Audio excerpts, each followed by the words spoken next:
Good afternoon and welcome to a wonderful presentation by Paul. And he's worked on a very tough topic, which tries to look at foreign investment, legitimacy, and building opportunity policies. So, you can talk about yourself now. Yes, hi. I'll talk a little bit about myself. I'm not used to have a mic, so okay. I'm Paul, so yes.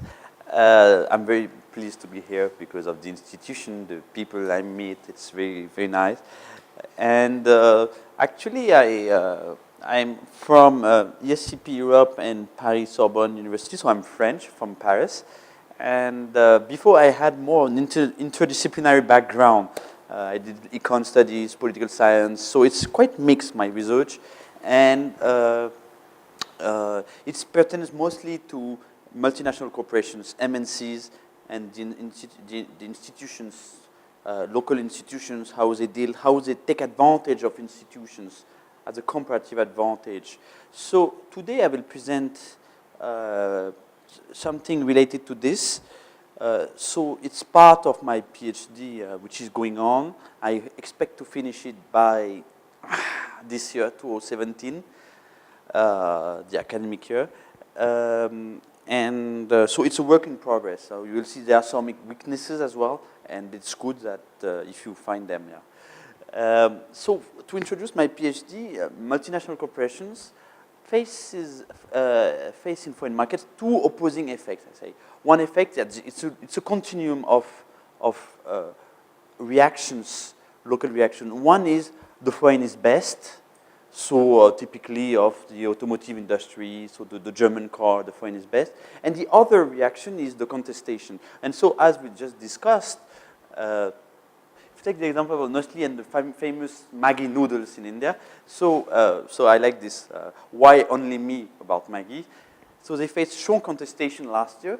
And we also saw Baba Ramdev also coming up with his Atta noodles, Atta Patanjali noodles. And recently, two weeks back, he said that the MNCs, foreign MNCs, they are continuing, they are extending their colonialism, their colonial mindsets in India with economic warfare. So it's quite interesting. I'm looking at how firms, how they hedge, how they shield themselves against the local environment, the uncertainties. So what does the literature say? This is the MNC. So we have one stream of the literature who investigates the liabilities. So the multinational corporations, the MNC doesn't know much about the institutional distance, about the politics, the institutions, the cognitive, the cultural patterns that can also raise some problems. So it ends up in a liability of foreignness. I'm sure you must be aware of. Yes? Hi. So the liability of foreignness, which is that because I'm a foreigner, there are certain things that I don't understand or that are costly for me. Special costs, everything, so on and so forth. So there's all these literature liabilities, liability literatures. And in the other side, we have also the asset literature. The firm-specific assets. So basically, I own a specific technology. I have I have a very good supply chain all over the world, or I control very well my organizational capacities. So we have two literatures that that's our opposites. One, say, emphasizing the problems of going abroad. One, emphasizing the reason why going abroad, and with the Dunning Olive framework. So I'm interested in seeing how can we reconcile both. And one idea is, of course, to partner with a local company. You partner with a local company, you can try to mitigate the liability of foreignness. But if you do that, you lose your internalization advantage. The idea of keeping the ownership, my ownership, not sharing, not giving up some of my ownership, my equity ownership. So what I'm trying to see is how is it possible for a company to keep the ownership, keep the internalization advantage, but in the meantime, overcoming the high liability of foreigners, LOF. How is it possible to make a bridge between the liabilities, the assets, while retaining the internalization advantage. So for that, I drew on the neoinstitutionalist framework, and which is not so used in international business studies. Not so used. Institution, we talk a lot about institution. We don't use much the concepts in neo-institutional framework, organizational field, institutional logics, legitimacy. So I would like to draw on this. And what I say, I give the answer right now, what I say is a foreign firm will keep the ownership. In the meantime, they will start legitimacy-seeking work. In order to, if you're legitimate in the environment, you can mitigate the foreignness, the liability of foreignness, all those aspects, and you retain your ownership. So there's some literature about that. One is say, okay, one way to gain legitimacy is, of course, to partner with a local company, but we just saw that. I'm not interested in that today. One other is to mimic, the mimetic isomorphism. So I will conform to the local norms, the regulation, and the strategies. For instance, one example is to look at the branching locations, the bank's branching locations, and we see that often banks will mimic the locations, the other branches of other banks. Or if we look at Burger King, mimicking the location of McDonald's, and especially in India, I can see that very well. So that's good, but we don't have much literature on how organization will try to change in order to adapt, to get legitimacy. So I'm investigating the organizational design, how that will change. So for that, I'm looking at one sector in particular, the banking sector. So it's very interesting because first, it's a highly regulated industry. And as one of my interviews said, Paul, when it comes to the banking, it comes to creating the money, it comes to a sovereign attribute. Banking is part of the sovereignty. We're talking about assets, we're talking about money, creation of money. So we are talking about something which is very sovereign. In the meantime, it'd be a significant risk because it's about collecting and lending money. It's about also then, if you lend money, it's about trust. And trust is, by definition, very culture bound. It's about relations, trust. So we are in an environment for foreign banks of high liability of foreignness. It should be like that. It should be like that. But what we see is, all over the world, in general, banks operate alone. So they don't use much the joint venture pattern. They operate alone in general, through organic growth or acquisition. For instance, we have a lot of European banks that have made acquisition in Central Europe, in Russia. We have American and Canadian banks that have made acquisition in South America. So that's possible, but no joint venture. So maybe the regulator, maybe also because it's not the good pattern. I'm doing that, I'm interested in that in India. The context, we have 46 foreign banks that operate under the branch mode. So out of those 46, we have approximately half of them that are from Western countries. We have 16 from Asia. We have also a few of them from the Gulf, from Russia, and 2 from Africa. So they mostly operate, do some business banking, so corporate lending and all. Some do retail. We have the big Anglo-Saxon banks who do retail banking, even though they are shutting down more or less. Not sure, but like that. So those foreign banks operate, of course, alone, and they did that through organic growth. We have one case of acquisition, which you might be aware of. It's the ING Vici Bank acquisition, but now it has been merged into Kotak Mahindra Bank. So we are typically in the pattern, in the configuration of what I said just here. And just it's interesting to note that the RBI issued a new way for banks to convert their branch into a fully owned, full-fledged, fully owned subsidiary, but almost no banks applied for it. Just 2 banks, DBS, which is from Singapore, and the Mauritius Bank. Okay. So my methods, I use qualitative studies. So it's a single country, multiple case study. So for this presentation, I investigated 3 French banks. So you have 3 French banks in India. So I built small cases around them with interviews of CEOs.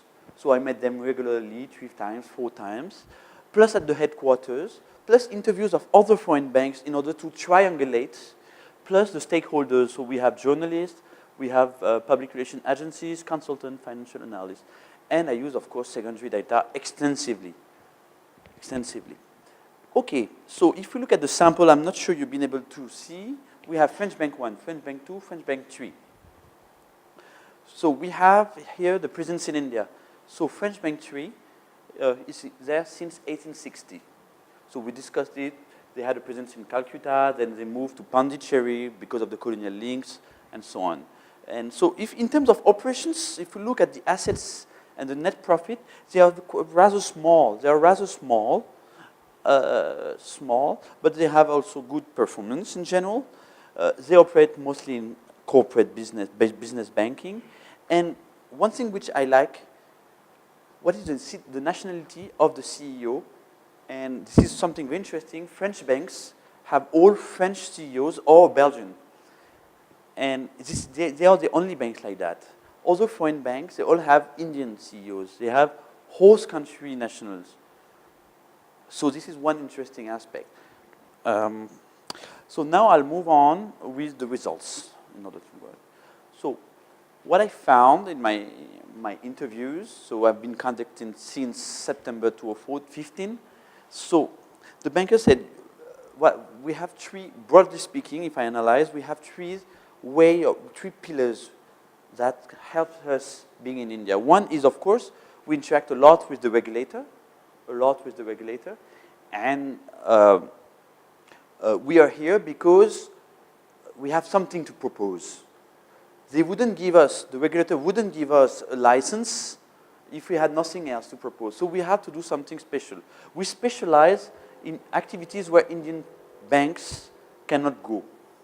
So broadly speaking, it's about international business solutions because Indian banks do not have the same international experience as foreign banks. The foreign currencies and products with high technical contents. So I will give you one example. One example is when you go to a Chroma store, if you buy some electronics, some product, you will maybe take a loan, and the loan behind is not with Chroma, but with a bank. And French bank number 3 is one of the world leader in this respect. And or product with complex structuration. So if you need, if Tata wants to go abroad and needs to hedge the commodity prices or the foreign currency fluctuations, you need very sophisticated products, which foreign banks are more able to do that. So first thing is to create a niche in accordance with the regulator. So there's a lot of interaction with the regulator. We see the intertwinement of market strategies and non-market strategies. How to negotiate a license to operate, how to a presence. First thing. Second thing, foreign banks, my French banks, they also try to show that they have high product quality and high service quality. So first, because they know their customers. So when a client comes to them, they know them. They know very well, they know their history, they know their balance sheet, they also know their competitors, so they can advise them. They are good advisors, and they take care of. This is one significant assets of the foreign banks and French banks, taking care of the clients, have a good customer service care. Another thing is the quality of the product is well recognized. So we have the example of a de-investment by the state from a state-owned company, and we have a pool of banks around this, and there's always one banks, so in the case it's French bank number 1, that shows that to the investors that it's a good quality with good products. So there is a good recognition. Second point, foreign banks are multinationals. They are more likely to be controlled by civil regulators, the regulators RBI, the regulators in Europe, in Frankfurt, regulator elsewhere. So they are more external control. Same for the media, they can better control. We know what those banks do. We know it's very well, if you Google that, you can find everything from different sources. So they have more external controls than maybe domestic banks. And last point, since the Lehman Brothers crisis, 2007, they also set up compliance departments. French banks are not that good at that, which is basically to have an internal police to control that everything is well. So they have a strong reputation. So point number one is the expertise. Point number two is the reputation. And point number three, we also adjust to the market. We adjust our organizations. And first thing to do is, when you're in India, only Indians can do business with Indians. We don't do that. So we hire locals. We'll hire locals that know also how to conduct business here, that know about the networks, the economic networks, the groups, where to go, the market, the coverage of the groups. But also we hire also, and that's the question, a CEO that is also Indian. So French bank didn't do it, but they will maybe go through it. But other French banks hired Indians as CEOs. And the idea, the CEO is the head. It is the identity of the company. So French bank didn't do it, and if you want to know, it's because my assumption is because a CEO's job is to, local subsidiary CEO's job is to both conduct operations in the local environment and negotiate the strategy with the headquarters. So it is a communications job. And in France, we speak French and not very well English, so we need someone who speaks French.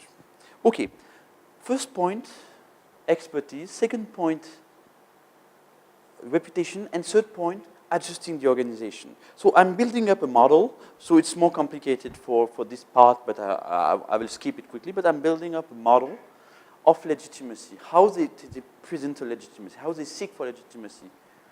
One is, of course, expertise, as I showed you, and the idea that the regulator knows that the bank is good at what it does. We know they are good, and they will bring something to the country. The second model is global reputation. So we know they are ethical, they are socially acceptable. And the third is what I call indigenization. So we talked about that just before, indigenization. So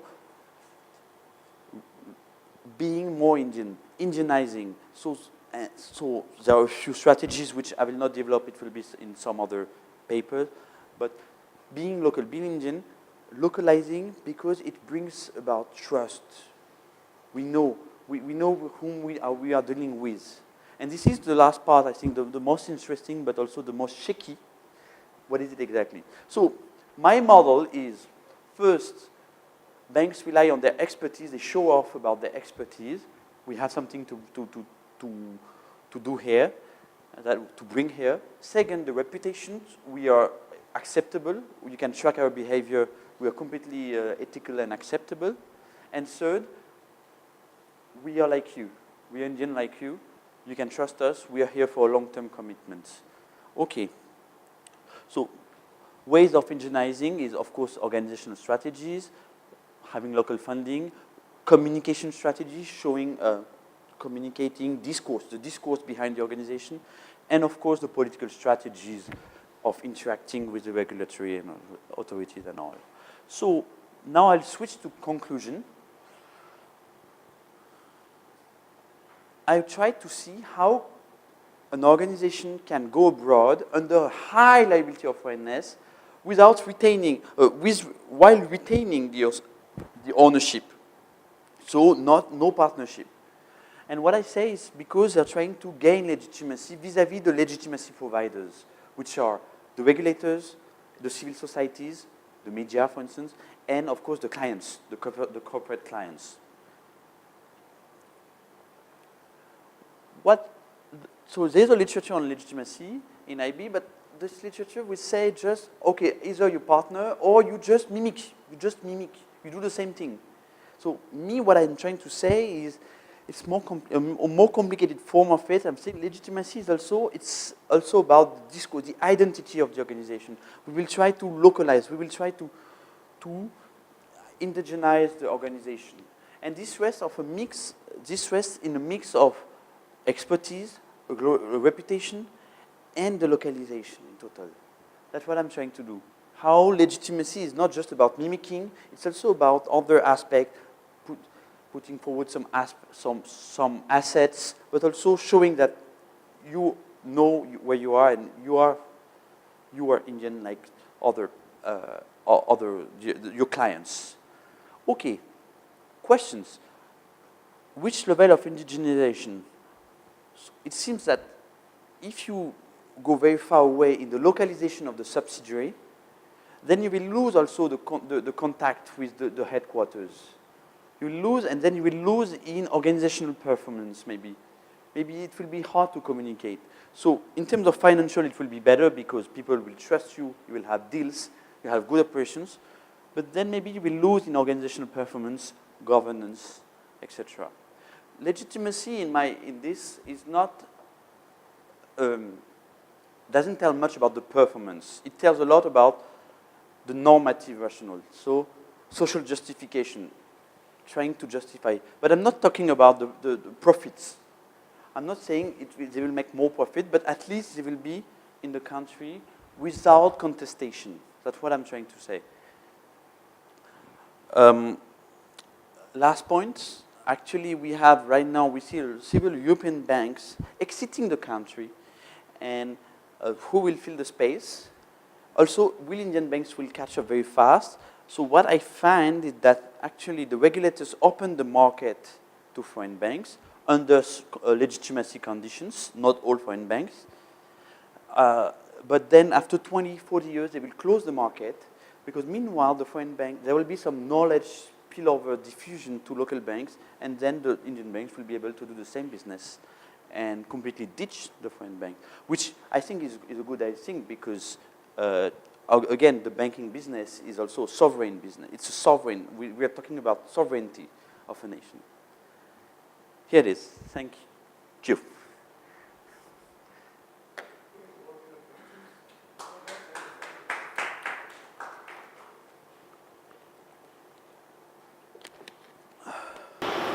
So you talked about that some of the banks are exiting the India, foreign banks. Yes. Like Chinese and Gulf banks.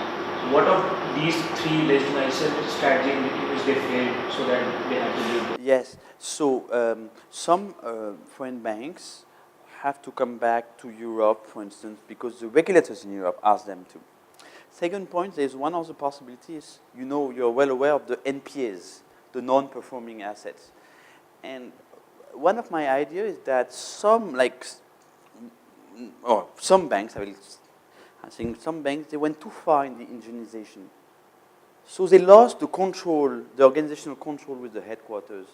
And therefore, they lost also the mitigants for the risk. And they lended to also some corporates that didn't pay them back, the money back. So if you go too far in the indigenization, then maybe in terms of performance, it's not good, and then you have to go back. That's my point. That's one idea. So, from which country the banks are leaving, like Chinese, Gulf? No. European banks, Chinese and Gulf banks, they are coming up, right? They are coming in the country. No, from Germany and from the UK, a lot. From Germany and the UK. French banks are quite stable.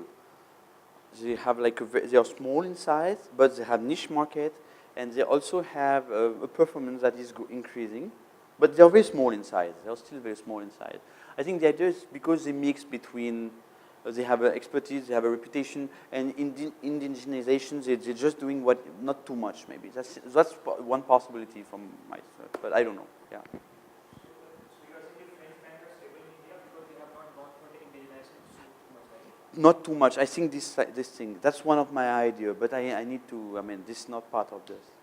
I'm not talking about performance in this paper. I think it's much more complicated performance. Yes. Your last slide. Yes. It's also one of your main hypotheses that there is an internalization advantage, right? You get to know, is it not an economic rationale? Is it different from an internalization advantage? Or is it something more? I'm not sure, I guess, but is it internalization advantage related to economic rationale? Yeah, what kind of advantage that is there? Internalization advantage is to retain the ownership. So retain the products, retain the know-how. So it doesn't tell much about the profitability behind. Probably, let's say, economies of scope, or are you diluting that with indigenization? Ah, that's a good thing, you're right. And then you're saying it's not economic. You mean indigenization would dilute internalization? Because you're saying while you're retaining internalization, so you're worried about diluting internalization advantages. I may be reading this wrong, but I would emphasize you're worried about indigenization leading to dilution. So one aspect they told me, the CEOs, is what we do is, in general, they pay higher than Indian banks in order to retain the employees so that the knowledge spillovers is minimized. But obviously, that is a part. So maybe that's why the curve of indigenization, which I find it interesting to say, it's like a U. It's like a U. It's U inverted. If you go too far, then you lose everything, and maybe. The other thing is, like, how is it any different from any other sector? Probably I can write all these three issues in I think so. automobile law. So great, great. No, I think what is different is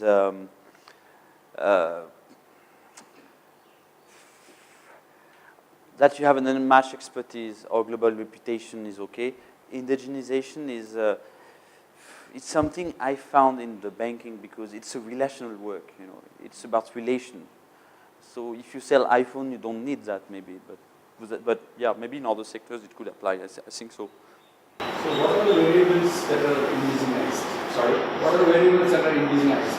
So say infrastructure or lower level employment or communication. What is indigenized? So but that's from. I say that the variables of indigenization would be around organizational strategies. So basically, it would be mimic organizations abroad. The rhetorical strategies, so showing, adapting your product, CSR policies, the HR staffing as well, the CEO staffing or HR, and the communications, advertising, commercials. And one more is to interact a lot with political actors, media actors, and all. That would be. So the idea is you can go very far in the organizational strategies, in the rhetorical strategies. So it creates a perception of Indianness in the mind of the bank, of Indianness. That's what I'm saying, those three variables. But it needs to get operationalized. Yeah. Let me now connect your model with the initial research gap that we're in. Okay. It was organizational structure, the design changes. Yeah, I don't like this word design, right? I don't know what to say. But yeah, it is like everything is also design. The model actually is more than design or organizational structure. I think the model is about identity. Right, more than. It's an identity work. But I didn't want to say that in the first slide. It's like, but you're right, design is not good. You're right, I agree with you. It's, design is... Only part of the identity. Yes. It's only lower matrix. It's much more to structure, much more to identity. It's more to identity. Right. Actually, my problem with the literature is often it's either for legitimacy seeking, it's either partnership or you mimic. But what I'm saying is that it's not just about mimicking, it has different pillars, you know. You show to the regulator, you negotiate with the regulator, you have also media scrutiny, and you have also localization strategies, which are not just mimicking. It's not just mimicking, it's a work.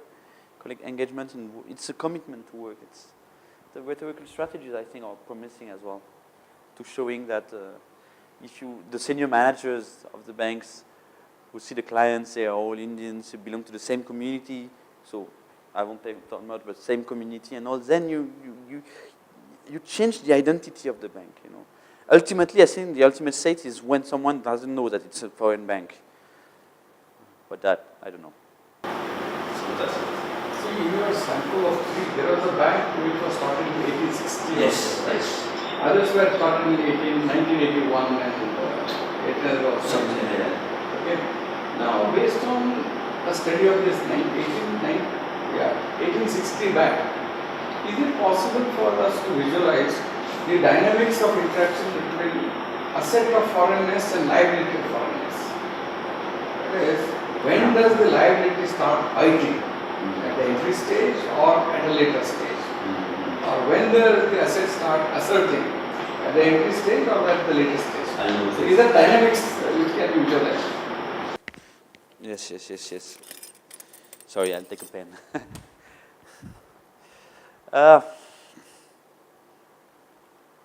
It is there, yeah.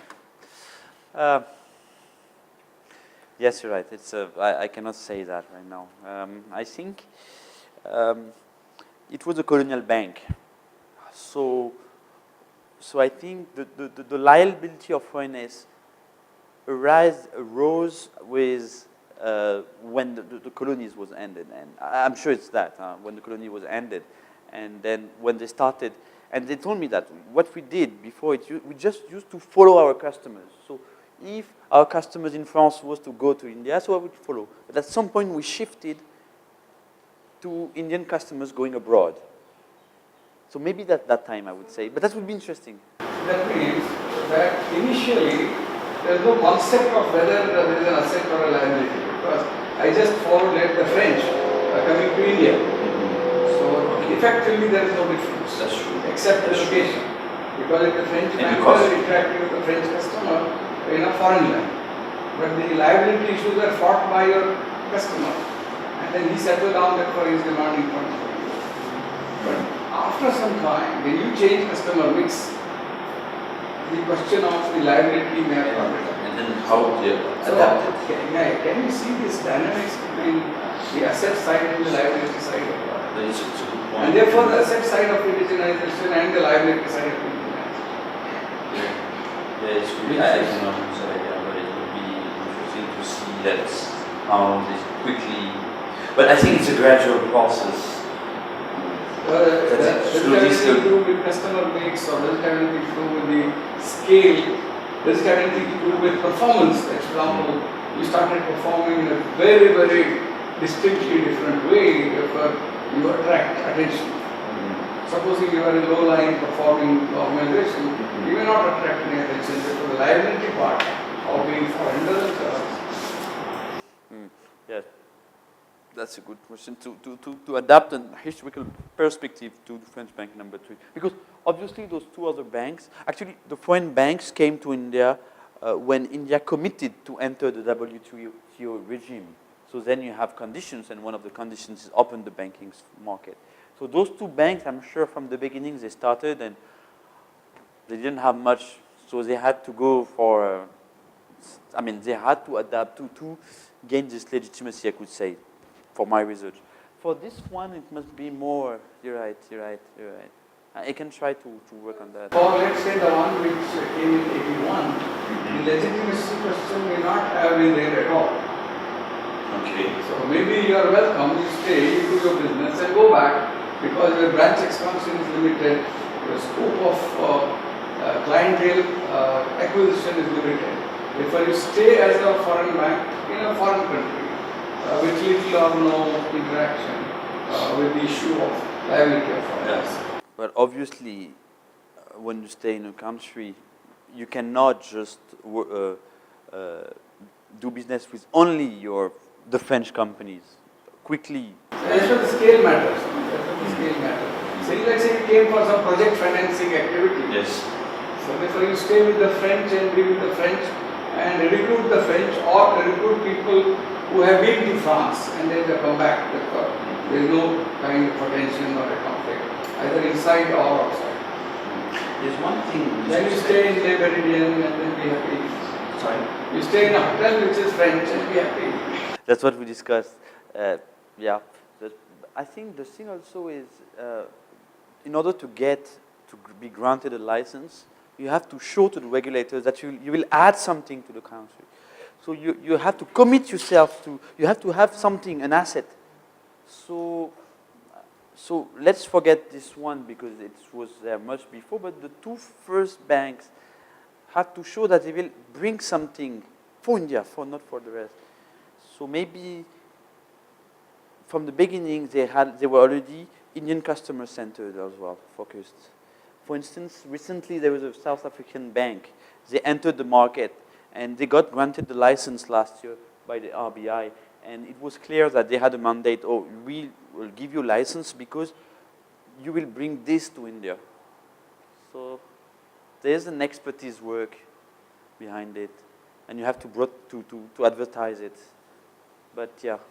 Any specific reason for selecting only these three banks? Sorry? Any specific reason for selecting only these three banks? Because I see that they are very small. So the assets are, total assets are only 13 crores or 6 crores, Yes. which is too low. So shouldn't you have taken bigger foreign bank? So there are two reasons. First reason is easy access because there's no liability of foreignness between them and I. Second reason is the French bank number 3 is the 5th biggest foreign banks in India. So you have Citibank, then HSBC, then Standard Chartered, which you can discuss, maybe Barclays, and Barclays now is shutting down. We have Deutsche Bank, and then you have the BNP. What you say is that in general foreign banks have very small business. But what is interesting is that they have good and strong implications because of the knowledge spillover from them, their technology, that the Indian banks will take. So they are small, but they are strategic, I think. They are strategic. For instance, HDFC, they hired all the top management from Citibank. So we see, and then all the knowledge, the know-how, the organizational design flows. That's what I'm saying, yeah. But it's mostly because of the easy access. But I interviewed 15 foreign banks, something like that in total, not just French banks. Yeah. Just for the purpose of the coherence, I could present a sample of different nationality, but I said, okay, just for this, I will just present these 3 banks. They are all the same, basically, the same history from France. Yes. Did these banks only have foreign companies which are operating in India, or also Indian companies which were its customers? You mean as customers?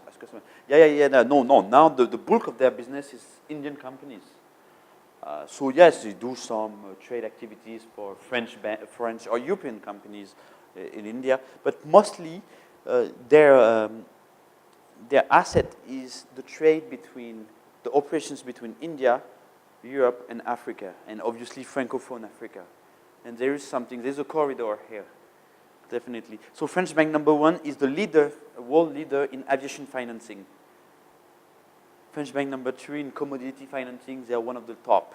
So they all have some specificities, and they deal with Indian bankers. But when you're a French bank, how do you get deals? Because no one knows you, especially the French bank number 1. I'm sure the people don't know the bank in India. So I'm trying to see on other motive how you can advertise your presence to become someone. Yeah. Yes. Indianizing strategy, right? So it was moderated by the historical local persons, which are It was what? moderated by the historical local persons. Moderated, I think so, yeah. So that would also be considered other two pillars that would also depend on your expertise and legitimacy. How you form this strategy actually? That you mean that all those variables interact. No, so what I try to sort out is that, okay, if you want to be part of legitimate in the environment, you rest on 3 pillars, which don't interact, but maybe they interact. Strategies are flowing from one pillar, but then since others we have kept static, but then even their influence will come in the static conversation. So how expertise you have and how much of reputation you have, that actually determines how best is the strategies. What do you want to say? As I was saying, it's depending on your expertise and what kind of operations you use. You will also form your indigenizing strategy based on that. Yeah. That's true. I'm not doing it, sorry. Based on expertise.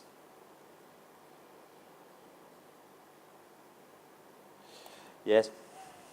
But I think also more generally the banking business is contacts. So intermediary between the lender, the one who collect the money. So beyond that, what's the purpose? of going abroad and having the Indian clients. If you don't know those people, you don't have good relations. So beyond that, there's most probably there's a relation. There's a legitimacy work beyond okay, expertise will do that. I don't know. Yeah, but that's a good point actually. Yes, yes. And the point on this. Yes. Yes, yes. So the other two assets, which is the reputation and the expertise, Yes. they, regardless of what legitimacy-seeking strategy you use, Yeah, you're okay. bringing there, right? Because Yes. even if you are doing, You're right. So what's the point? What's the legitimacy? the contribution So- there is in terms of the indigenization being the legitimacy. So what I found is for the expertise, it's not so much that they have the expertise, but that they advertise the expertise. So they reach out to the regulator, they reach out to the key people to show the expertise, you know, that they are unmatched, you know. And for the global reputation, they told me I interviewed a couple of CEOs of Indian banks working with those banks, and they told me they are very, very good bank to deal with. We really like them. So there is also they advertise a lot about these things. That's how they to put forward those items. This communication or advertising Yes. is subsumed under indigenization in your model. Okay, so you would say, what is it? Okay, you would put something here, right? No, he's trying to say that rhetoric. Rhetorical should be. Rhetoric is a part of indigenization. Yeah. Inside it may not be indigenized, but outside maybe paint is blue, therefore it is Indian. In the meantime, okay, so there are two. I already was faced with this. The problem is that the rhetoric is also. That's what I like it about. We are Indian like you. We are truly Indian. It's exactly the HSBC slogan, the world's local bank. We are like you. We know you. So it's also part of creating an identity. So it interact here, and probably already here they do that. Yeah.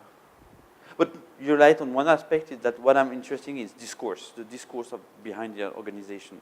Discourse work, the rhetoric, yeah. But I'll note it. So, yes. So, for sure, all of these are basically seeking to build legitimacy through indigenization. So, I was just trying to understand how Yeah. all of these map into indigenization, because all of them are different, different dimensions of different aspects of. So yeah, I didn't develop a lot on those because we need much more time. But because what my problem with this is clearly a mimicking strategies, mimetic isomorphism, clearly. So you have local capital. You reproduce the same organizational scheme, structure with the same salary, the same kind of benefits, the same kind of organizational chart, and also the in-country location. So of course you have to be in Bombay, in Bandra Kurla complex, and like that. The rhetorical strategies is an discourse. It's a work. It's an institutional work, working in order to look like Indian, to look like local, not just Indian. So it's a different strategy, and this one is obviously it's networking, negotiating. It's about the more dark side. So can we sort of claim that all three strategies, whether it's the JV or the isomorphism or the indigenization, it is about identity, because in JV you are basically relying on identity of a local player. You're relying, Giving you legitimacy. but you're not relying for yourself. You're relying on the partner to get access to the key people. That's the idea. When Starbucks does a joint venture with Tata Beverages, they are not trying to change their identity. So it's that's what I would say, but you can correct me. But it's to get it faster. So that is just legitimacy based on the network of. Well, I think joint ventures Yes, and that's it. Yeah. The second point is mimetic isomorphism, but for me, I have a problem with it. Just mimicking local companies, it's not enough, I guess. It might be important, but for me, there's an identity work. Yeah, I like this idea. There's an identity work behind. And behind the Nestle, the Maggi noodles, that's what they fail at, you know. And yeah, I should start with it actually. Yes, you were saying. Yeah, that's what I was saying. So there is identity work even in mimicking. In mimicking, so the problem of that is the literature doesn't show it. I think so, that's why I'm here. But the literature show the strategies, they mimic the strategies, even though it's not coherent. Or they mimic, or they just go by the same rules, or go by the. But there's no. It's just mimicking, yeah, the strategies basically. So in the literature, no, it's beyond. Sorry, I can't go behind. There's a lot about the literature of mimicking the branch locations, mimicking interestingly segmenting the same way as Indian companies or as local companies, sorry, and things like that. There's not much about the identity behind how to, but I'm sure it's obvious for many people, yeah. But there's not much I didn't find in international business. In international business, yeah. But which makes sense. But the point of the historicity behind and if there's a shift and how that's great. When does an organization face this dilemma of asset versus liabilities? Is it when it starts competing for the resources in the country, or is it when it starts competing for the clients? So till such time I don't compete, I bring my own resource, I bring my own time. It so happens that I am in a foreign land, and I subscribe to all the regulatory requirements of that land, and still be happy. Because the question behind the liabilities versus assets is, of course, the first question is location, you know, and okay, I have an incentive because I'm cheaper to go there, or because I have the best know-how, but that doesn't tell me about the obstacle, the context. Actually, what I find is the resource-based view doesn't tell anything about the context, the institutions. So that's a problem. So, and the liabilities is only about the context. We don't see anything about their assets. So that's what I'm trying to do, but you're right. When does it really interact? Yeah. What are the activities that are subject to legitimacy? Yeah. In the meantime, there's no Apple Store today in India. There's no Apple Store, so they can sell through reseller. So they have the assets, but they don't see. I mean, they have the assets, the technology, but they don't have any presence in India. No, I told you, I give you an example in my room. Okay. Our business school professor going to Taj Manson, Okay. teaching in that classroom. Okay, yes. The Indian students, a foreign case. Where does the question of asset and liability fight arise? Well, in this case, there's no liabilities. So therefore there is no liability. That means There's no even in a foreign land, there is a situation where asset is an asset. It doesn't have to fight the liability at all. But how do you fight for the licenses, for government regulations?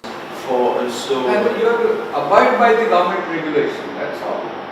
The minute that's you are in- the mimicking. That's what I So, say. You're right. see, as far as regulation is concerned, either you get license or you don't get license. There is not whether the liability is there or not asset is there. You get license as per the rules. Once you get the license, the fight starts when you fight for resources. Or when you because in B2B sectors or something which are not very, there's no customer. When you have customers, then obviously quickly you have a problem. You have to adapt your business model. I guess you have to adapt. And the question of how to adapt it. That's what I meant. Like Nestle, like all the the banking, of course, it's a service. All the service, you have a lot of.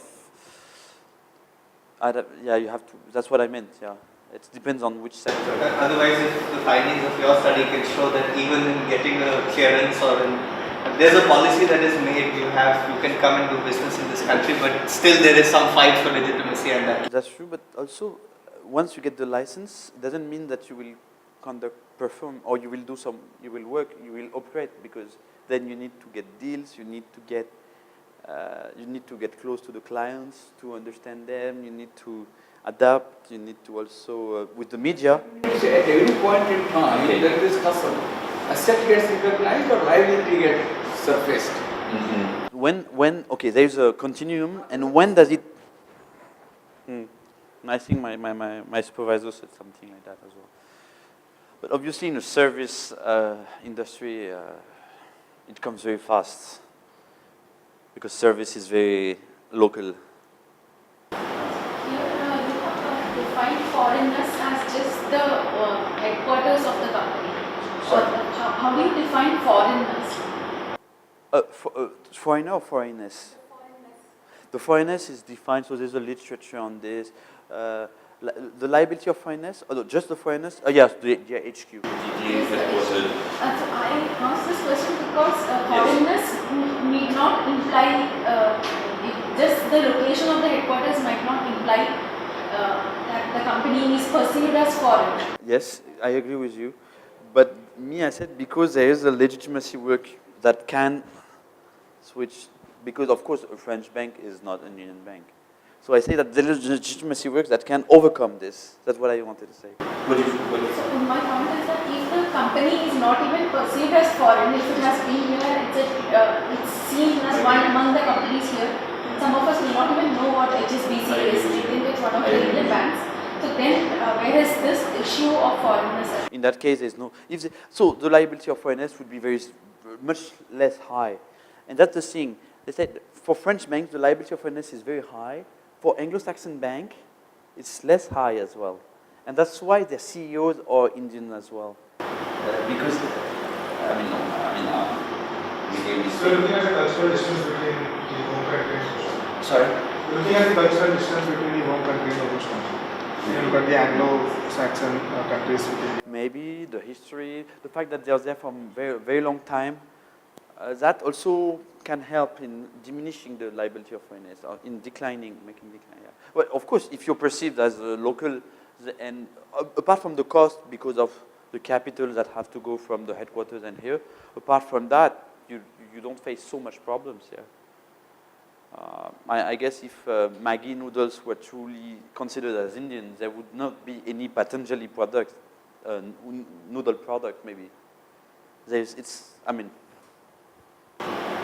Yeah, but they could still be, because they want to operate in the space.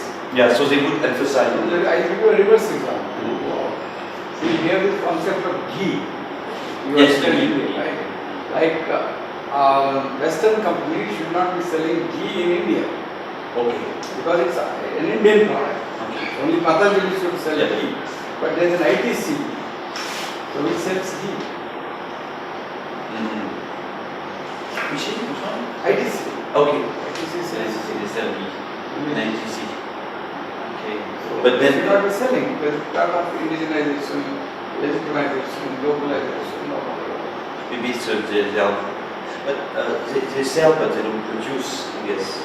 You don't know. Even that is a kind of legitimization. No? I don't do it, I get it done from somebody.